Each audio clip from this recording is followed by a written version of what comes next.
Oh, ramdam niyo ba ang init ng panahon ngayon? SKJ mo na yan, may pre-installation kami. Saan ba matatagpuan yan? Dito lang yan sa 82 12th Avenue, Cubao, Quezon City. Hey! Let's go!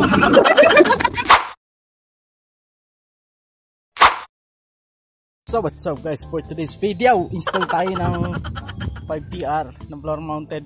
Ayun guys, dito kami sa Batangas ngayon, sa may Taysan. Pero ilalagay natin yung indoor unit dito sa may bandang sala. Pero yung outdoor unit dito ilalagay. Ayan. Mas JP, okay na ba yung outdoor unit natin dyan? Ayun guys, dyan na ilalagay yung outdoor unit guys, no? So medyo ano kasi guys medyo critical kasi yung location ng outdoor. Kaya dyan namin siya ilalagay. Ayan. O diba?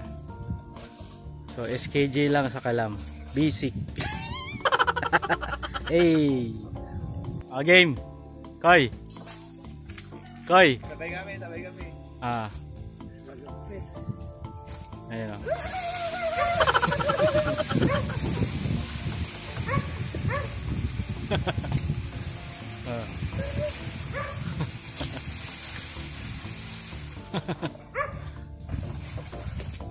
Nakita ko lang tayo ng itlog. Buwas.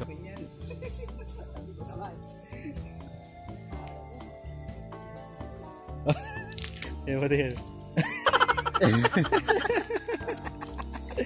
Mga SKJ yan. O, diba? Master, nakailang kilo ka na yan? Siguro, sa mga 30 kilo na to. Oh, dito pa sa likod. Siguro pa sa likod eh. Oh. Yan, dyan kasi kami nag-install ng outdoor unit, no? Ito po. So, yes, oh. O, diba? Mga SKJ yan. Artist pa kang usapan. SKJ mo na yan.